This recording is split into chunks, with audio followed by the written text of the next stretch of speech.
بسم اللہ الرحمن الرحیم۔ معزز خواتین و حضرات، السلام علیکم ورحمۃ اللہ وبرکاتہ۔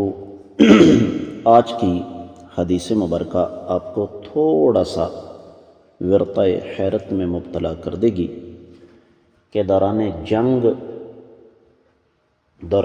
جنگ کسی چور کا ہاتھ نہیں کاٹا جائے گا۔ کیوں؟ یہی ہمارے آج کے حدیث کے سبق کا موضوع ہے۔ مشکوٰۃ المصابیح کتاب الحدود باب ہے چور کا ہاتھ کاٹنے کے حوالے سے 3600 پہلی حدیث کتاب میں ہے۔ اب آپ کہیں گے جی سابقہ سبق میں تو 3598ویں حدیث پڑھی تھی، 2 حدیثیں کہاں گئیں؟ وہ دونوں حدیثیں 3598 کے ساتھ ہی ملتی ہیں، صرف سند کا فرق ہے اور راوی یعنی صحابی کا فرق ہے۔ 3598ویں حدیث کے راوی سیدنا صفوان ہیں، جبکہ 3599 والی حدیث کے راوی سیدنا عبداللہ بن صفوان اپنے والد سے روایت کرتے ہیں، اور جو 3600ویں حدیث ہے سنن دارمی وغیرہ میں، اس کے راوی سیدنا عبداللہ بن عباس ہیں۔ اس لیے ہم آج 3600 پہلی حدیث پڑھ رہے ہیں۔ وعن بسر بن ارطاة رضی اللہ عنہ قال سمعت رسول اللہ صلی اللہ علیہ وسلم یقول لا تقطع الأيدي في الغزو رواہ الترمذی والدارمی وابو داود والنسائی الا انہما قالا في السفر بدل الغزو۔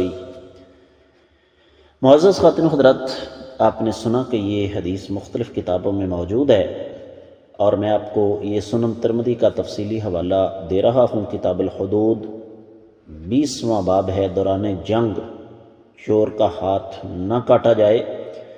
یہ روایت سنن ابی داؤد میں 4408ویں ہے، سنن نسائی میں 4982ویں ہے، اور اس حدیث کو اہل علم نے کم از کم حسن درجے کی قرار دیا ہے۔ اس سے کم یہ روایت نہیں، بلکہ شیخ زبیر علی زئی رحمہ اللہ اس کو صحیح قرار دیتے ہیں۔ ترجمہ اس کا کچھ یوں بنتا ہے کہ سیدنا بسر بن ارطاح بیان فرماتے ہیں کہ میں نے آقا علیہ السلام کو فرماتے ہوئے سنا کہ دوران جنگ ہاتھ نہ کاٹا جائے، جبکہ سنن ابی داؤد اور سنن نسائی میں جنگ کی بجائے سفر کے الفاظ ہیں۔ سوال یہ ہے کہ کیوں؟ وجہ کیا ہے؟ سبب کیا ہے؟ سب سے پہلی بات تو یہ ذہن میں رکھیے کہ یہ کوئی آپس میں تعارض نہیں ہے، ٹکراؤ نہیں ہے سفر یا جنگ کے دوران۔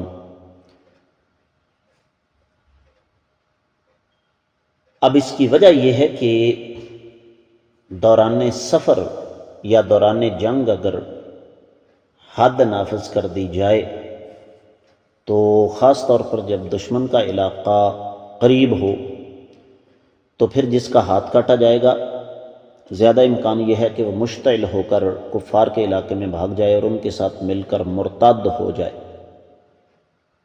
اور یہاں سفر سے مراد بھی دراصل جہاد فی سبیل اللہ کا سفر ہے۔ تو یہاں سے یہ بھی پتہ چلتا ہے کہ حدود کے نفاذ میں انتہائی دور اندیشی اور احتیاط سے کام لینا چاہیے۔ اگر حد نافذ کرنے سے اس قسم کی صورتحال پیش آ سکتی ہو جس کا تذکرہ اوپر کیا گیا ہے تو پھر حکمت کا تقاضا یہ ہے کہ حد کو مؤخر کر دیا جائے، اس لیے کہ شریعت اسلامیہ کا جو مزاج ہے اس کو سمجھنے کی ضرورت ہے، اور شریعت حکمت کے تقاضوں کو ساتھ لے کر چلتی ہے۔ شریعت کوئی اندھے کی لاٹھی نہیں کہ جیسے مرضی گھما دی جائے۔ یہ بات میرے اور آپ کے علم میں ہونی چاہیے۔ امید ہے کہ انشاءاللہ یہ حدیث آپ کو اچھی طرح سمجھ آ گئی ہوگی۔ اس کے ساتھ ہی آج کے سبق سے اجازت دیجیے۔ السلام علیکم ورحمۃ اللہ وبرکاتہ۔